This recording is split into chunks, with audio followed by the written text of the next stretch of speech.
Друзья, в этой части выпуска я предлагаю поговорить о ситуации вокруг ГРТ. Координационный совет вынес штраф в отношении общественной телерадиокомпании ГРТ за распространение дезинформации. Впервые в Республике Молдова компания санкционируется за распространение дезинформации. О том, что это значит и как может развиваться ситуация дальше, я предлагаю поговорить с директором, исполнительным директором Ассоциации независимой прессы Молдовы Петром Маковеем. Петру, приветствую вас. Добрый день.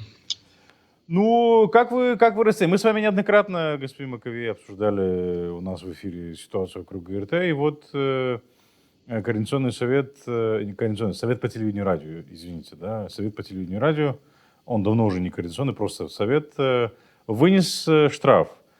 Что это означает? Причем по такому важному, скажем так, обвинению, если так можно сказать, и впервые в истории Республики Молдова.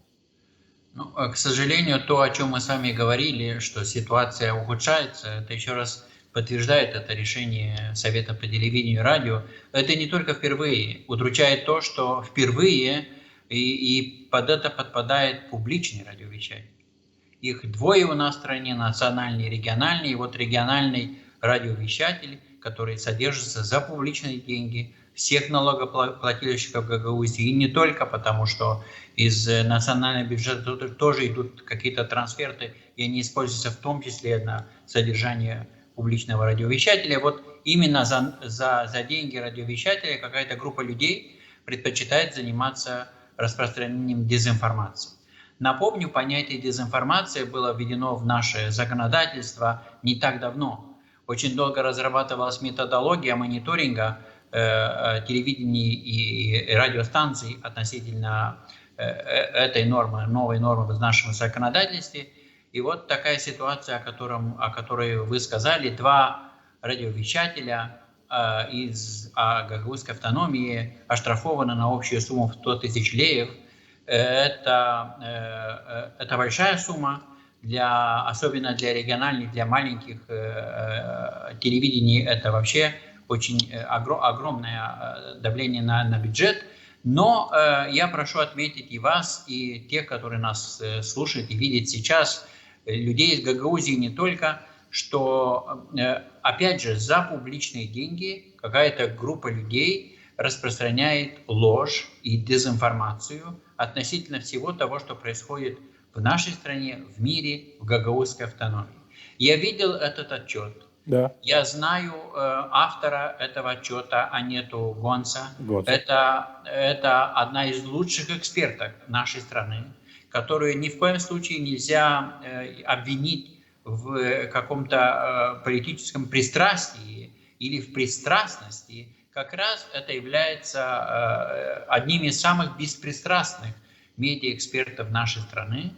И то, что я читал и слышал в некоторых телеграм-каналах, в том числе в Гагаузии, как они начали обвинять эту экспертку во всех грехах, это, конечно же, не делает им чести, потому что это, повторюсь, это одна из лучших наших эксперток, и я очень рад, что именно она работает в такой важной организации, какой является Совет по телевидению и радио.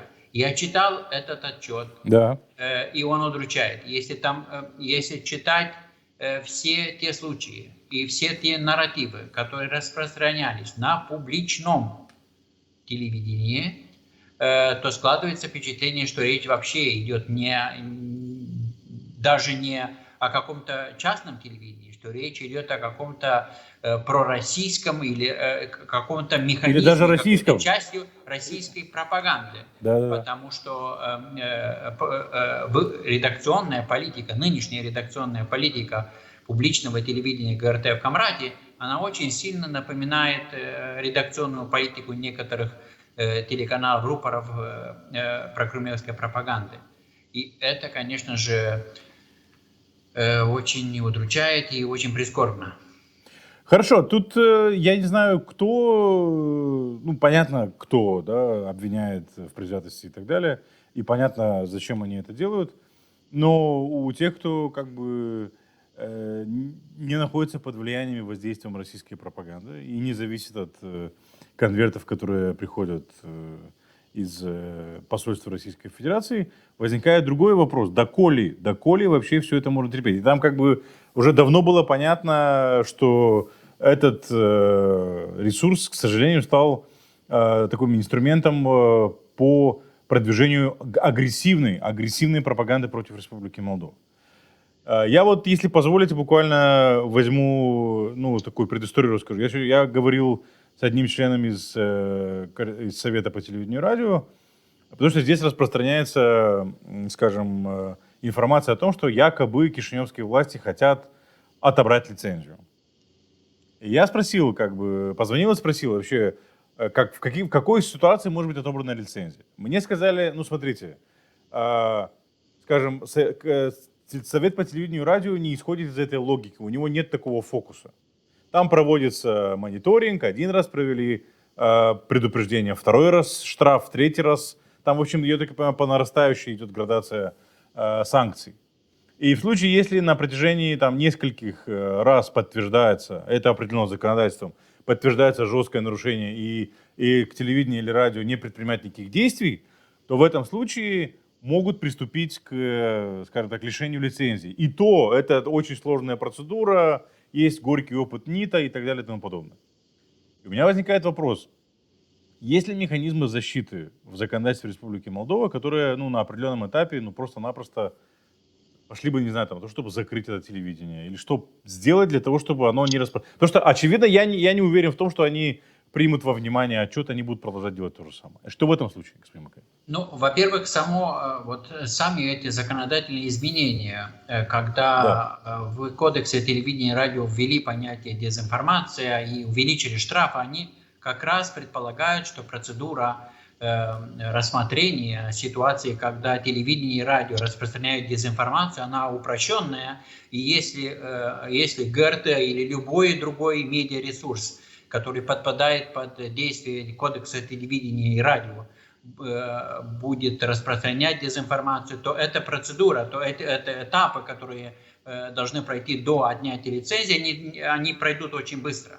И я, конечно же, не приветствую, я не выступаю за то, чтобы отняли лицензию у общественного телевидения ГРТ, но люди, которые сейчас находятся у пульта, будем так говорить, ГРТ, которые руководят этой компанией, наблюдательный совет этой компании, должны для себя понять очень четкую вещь, что закон един для всех. Да. И не существует отдельных положений закона относительно гагаузской автономии, как бы этого кому-либо не хотелось. Если это телевидение будет нарушать закон Республики Молдова, то, соответственно, будут приниматься меры, соответственно, будут налагаться штрафы. И если руководство этого телевидения не будет прислушиваться и не будет выполнять эти решения, то вполне может дойти и до отмены лицензии.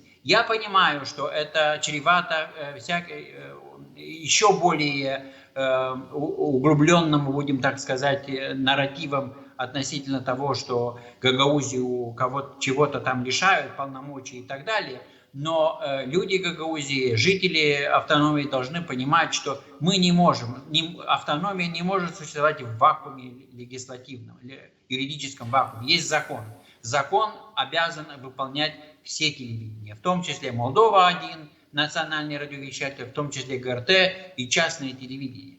Я бы хотел обратить, Михаил, ваше внимание еще на один очень, с моей точки зрения, факт, который подтверждает то, что нынешнее руководство автономии в принципе использует этот ресурс как свою карманную платформу для распространения разного рода манипуляций.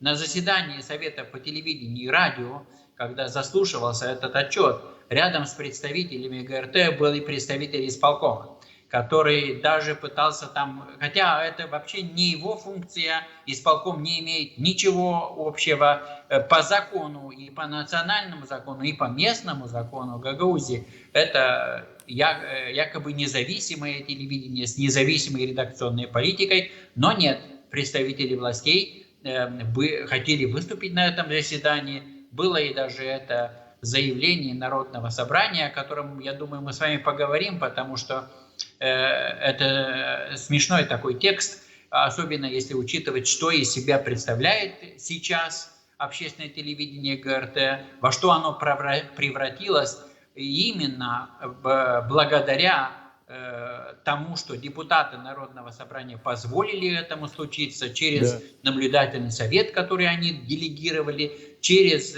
попытки прислужить Илану Шору и его ставленнице Евгении Гуцул и так далее. То есть тот факт, что власти, нынешние власти гагаузской автономии, конечно же, они будут делать из этого попытаются сделать из этого очень большой скандал, раздуть его насколько можно широко, да, и попытаться представить эту ситуацию с ГРТ как нарушение прав журналистов, но это далеко не так. Мне все отчетливее, для меня, в моем понимании, ГРТ уже не журналистский коллектив. Нет, давно. Да, но там, да, по поводу этого заявления. Ну, давайте, скажем так, завершим, ну, скажем так, разъясним до конца. Во всяком случае, мне непонятно. Вы сказали, что с введением изменений в законодательство в связи с дезинформацией процедуры, все идет по ускоренной процедуре. Именно по этой статье дезинформация, процедуры более упрощенные. Если у нас есть градуальные эти штрафы и санкции, которые применяются, в случае дезинформации там изначально штраф, большой. Изначально нельзя дать им публичное порицание. Сначала изначально идет большой штраф, потом штраф еще больше, и потом можно отзывать лицензию. Хорошо, а следующий мониторинг, допустим, если он будет проводиться, он может провестись в какой период, в какие сроки? Это во власти Координационного совета по телевидению и радио. Наше понимание, исходя из того, что эта ситуация идет реальная угроза национальной безопасности страны и распространение дезинформации повторюсь, мы с этого с вами начали, на публичном радиовещателе, который за публичные деньги, это является форс-мажорной такой ситуацией. Исходя из этого, я призываю и я надеюсь, что Совет по телевидению и радио продолжит мониторинг этого телевидения с тем, чтобы попытаться все-таки в законную колею вернуть это телевидение. Я хотел в свою очередь спросить, есть ли какая-то реакция со стороны наблюдательного совета, то, что ГРТ, то, что местные политики там что-то для себя там декларируют, это одно, а то, что делает наблюдательный совет, Михаил? Тихо, как в могиле. Это та же ситуация, что и с сигналами цензуры. Это они, если помните ситуацию, когда даже не опубликовали, даже не делали видеотрансляцию со своего заседания, то есть, к сожалению, это еще одно подтверждение того, что не существует реального публичного телевидения в гагаузской автономии. Ну, я всего лишь навсего напомню, когда одна из бывших сотрудниц ГРТ, Оксана Кихаяла, пришла на заседание наблюдательного совета и обратила внимание на то, что на ГРТ практикуется цензура, и сотрудники исполкома раздают указания, что публиковать, что не публиковать, кого приглашать, кого не приглашать. И она подала сначала заявление, потом ее пригласили на ГРТ. Один из членов ГРТ, внук председателя Народного собрания Дмитрия Константинова, Дмитрий Косас, сказал, что у него нет времени заниматься такими вопросами. Он чуть ли деловой человек, и все. Понимаете. Ну, естественно, да. Чем должен заниматься наблюдательный совет ГРТ? Конечно, то есть, правильно ли я понимаю, что, опять же, да, вот вернемся к этому вопросу о лишении лицензии. Значит, вот эти поправки в связи с дезинформацией, они предусматривают какую-то особую ситуацию?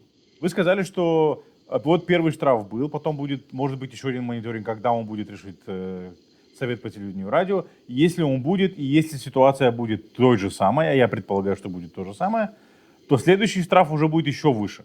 И в случае, если будет третий мониторинг и выявить то же самое, что в этом случае? Они отправляют дело в прокуратуру, что дальше? Или лишают лицензии?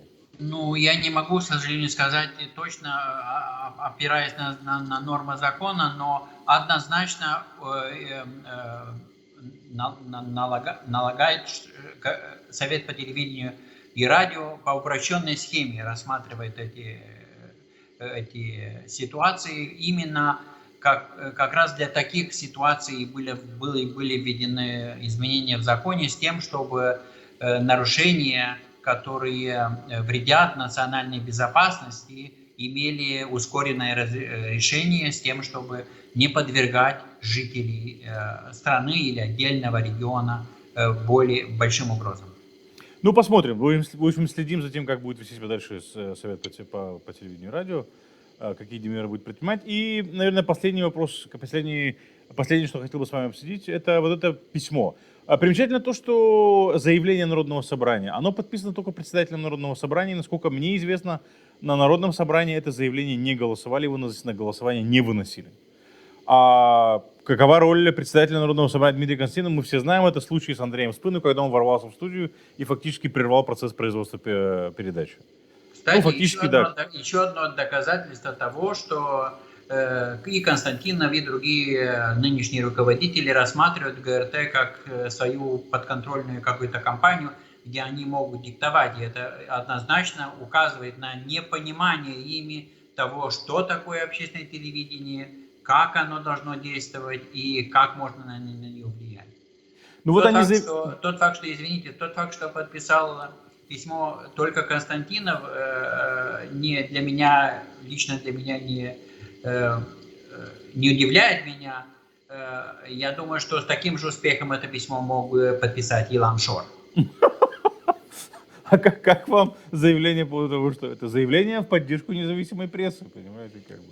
Я однозначно уверен в том, что господин Константинов понятия не имеет, что такое независимая пресса, Да. если учитывать и те неоднократные ситуации того, как он отказывался отвечать на вопросы, когда он не пускал ваш портал и другие порталы на заседания. То есть он понятия не имеет о том, что такое независимая пресса, но, как принято в гагаузской автономии с недавних пор, люди в Народном собрании, председатель Народного собрания, Башкан Гагаузии, они являются специалистами широкого профиля, широчайшего профиля. Да. То есть они высказываются относительно вещей и сфер, которых ничего не понимают, но они любят давать указания. И вот именно потому, что кто-то указывает на то, что они творят в автономии с публичным радиовещателем, ни в какие демократические и законные нормы не лезет, то это, конечно, их раздражает. Я понимаю раздраженность господина Константинова,